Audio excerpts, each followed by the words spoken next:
Angay natong masabtan nga dili mo lihok ang kagaw.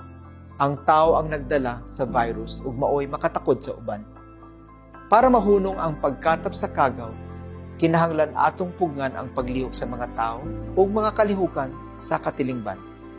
Mao nga sa pagpalit sa pagkaon tambal o mga panginahanglanon sa inadlaw-adlaw, mas maayo nga usara sa kada panimalay ang himong mogawas. Ang One Household, One Pass nga gipatuman sa barangay kapitan o mayor mao'y pwedeng gamiton sa miyembro aron makagawas para mamalit sa ilang mga panginahanglanon. Klaruhon nato, transferable ang One Pass. Importante usab nga hinumduman nga ang tao nga mogamit sa One Pass dili menor de edad ug dili 65 anyos pataas. Pwedeng magamit ang One Pass sa bisan asang abli nga establisimento sa tibuok lalawigan sa Bohol nga gitugutan pag-abli ubos sa Executive Order No. 18. Daghang salamat.